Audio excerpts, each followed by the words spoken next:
Amber Wolf is here. We're talking our way through the ridiculousness last night of that rather embarrassing and cringe-making appearance by Keir Starmer at Donald Trump's home, basically the White House, the President of the United States of America. Front page of the Mail says, "What an unlikely bromance."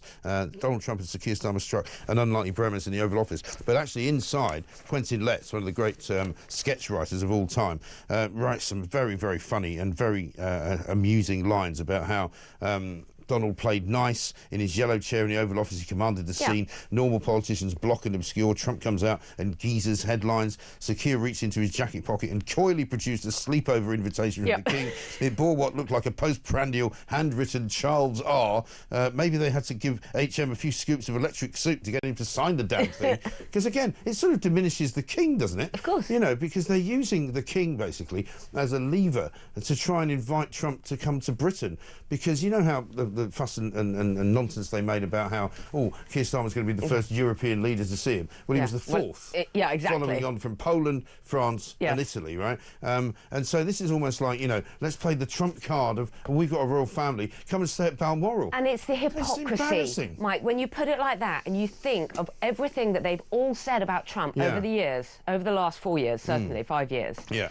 And then and he sits there presidential like a lion, as you say, in his throne, and they all come scuttling over. Yeah. I mean, this week, what have we got? Macron, Starmer, they all scuttle in and out, paying homage to King Trump. To the man that they all hate. That they all hate. That they've all the said that they hate. Actually. Because they're even so stupid that they didn't see what I saw, which was that he was going to get re-elected. Yeah, of course. You know, I said this from the beginning of the campaign. I never doubted him. Right? Never in a million years. Well, because the American people know what's what. They know what's what. They can see what's happening. And also we can see why Trump wins elections, because he actually says what he's going to do, and then he does it. How it is, and he does it. Unlike and that's any what of they our voted for. politicians. And now Exactly people are going, you can't do this, you can't do that. Well, that's what they voted for, and that's what he said he'd do. Yes. And unlike Starmer, he didn't lie in his manifesto and then do everything different. Right. He actually told the truth. I mean, it's actually embarrassing as well for Starmer and insulting to the British people for Starmer to say what he said. You know, Britain's had free speech for many, many years and it will have it for many more. Well, why are you locking nonsense. People up for thought crime then? You complete and utter... And I'm glad that JD Vance just repeated what he'd said and then just let Starmer respond. Yeah. You know, they didn't get into a war of words. No. JD Vance just said, well, I said... because JD Vance can see what's happening. Absolutely ridiculous. Let's have a look at Trump when Starmer tried to make out that Europe was going to be strong. And this is when he said,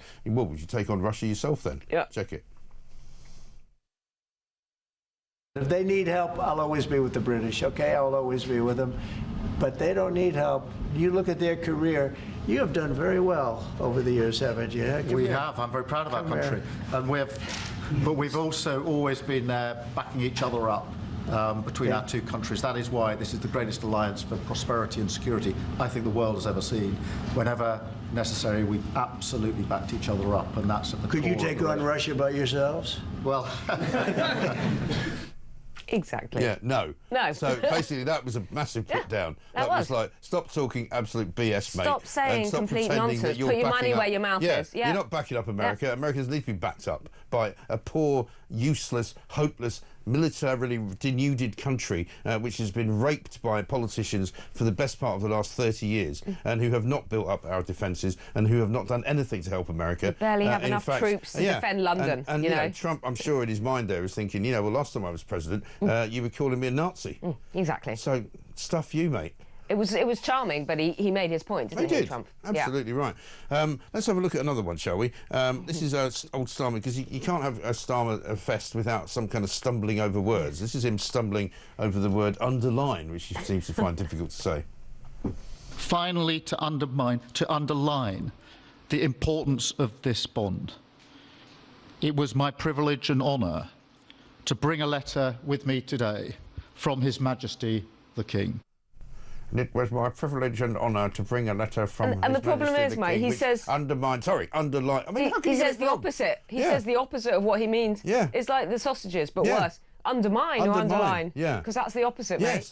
And also, and he's this reading is it a again. real problem. Yeah. He cannot deliver a few words. I mean, I'm talking to you. Yeah. What is this? What is this? Yeah, we did this the other day. You know, I have delivered to undermine some. I mean, it's just. It's a prime minister at the White House, and he can't learn a few of his closing remarks that he's going to make.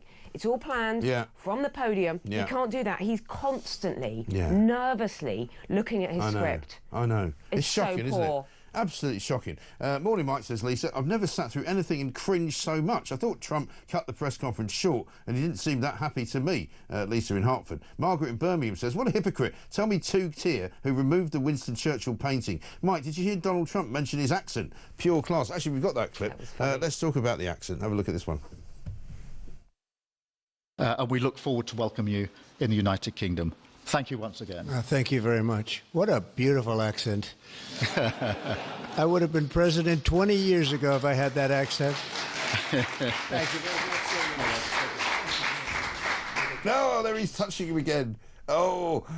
It's just awful, isn't it? And the thing is, he actually complimented Trump on having statues of Churchill put in the White House, right, and replacing them after the departure of Joe Biden. This is the same Prime Minister who's had pictures of Churchill removed from Downing Street. Because they kind of scare him. He doesn't want things like that looking over him while he's working. I mean, somebody said it very well yesterday. They sent me a tweet that said, isn't it amazing that, you know, we've got a guy in the White House who shares our values Britain and respects and everything that we do, and we've got a guy going to see him who actually doesn't. Yeah.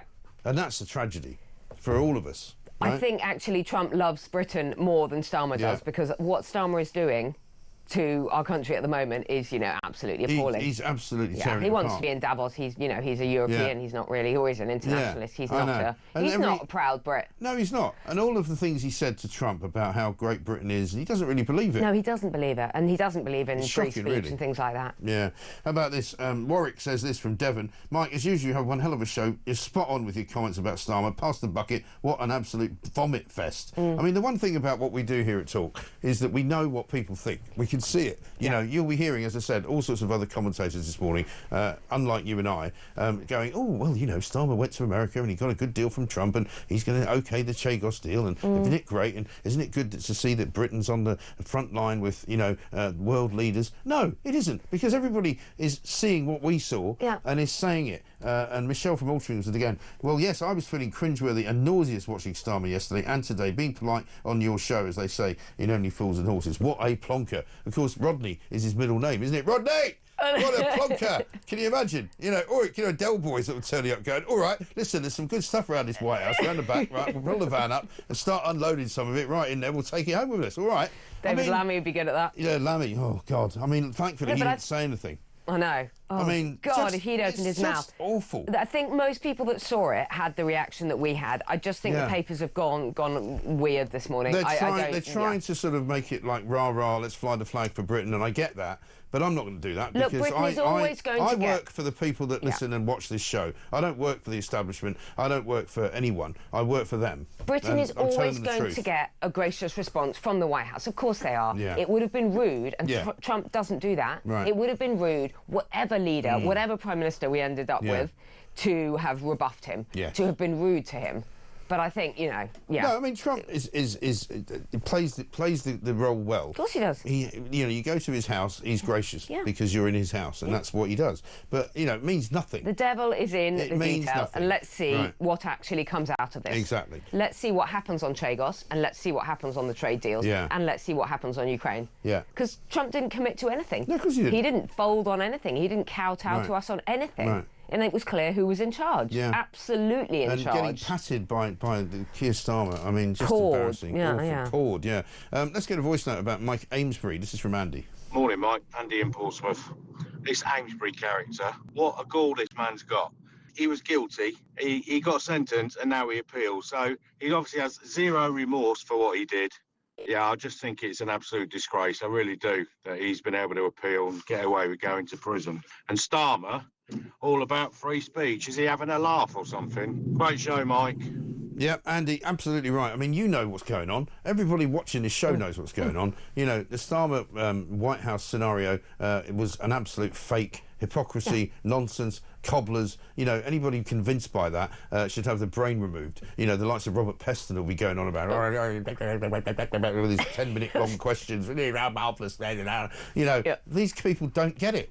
They don't get it. The people of this country can see what's going on.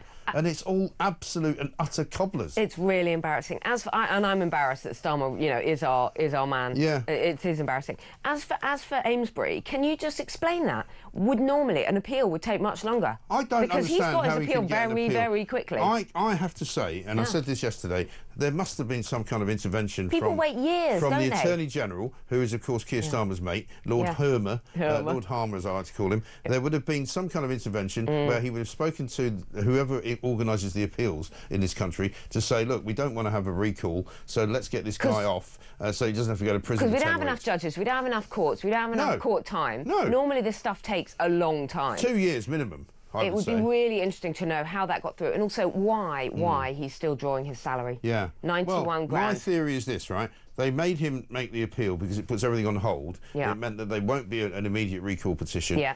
You don't actually automatically, I think, get a recall petition unless you're sentenced for a crime over a year in prison. So he was already under that because he was only sentenced to 10 weeks. But, you know, why shouldn't he go to prison? He beat the hell out of a constituent, unprovoked, it seems to me. A man on the ground, he could have killed him. Punched him we had five people on times. for the One Punch campaign who say that, you know, you can be killed by one punch. This guy was punching a defenceless guy sitting on the floor very late at night, drunk and disorderly. What on earth is going on? He's a Labour MP. He should be fired by Labour right out the door. The judge, without question. The judge, and why was the WhatsApp guy fired if this guy was not fired? The judge said he drunk umpteen pints and punched the guy at least 5 times. Yeah. I mean, how on earth How is he still in the job? Sitting? And also, the other thing they're terrified of is a by-election because they know Reform will win it. Of course, and Reform are gearing up for this. And Reform will be gearing up for it.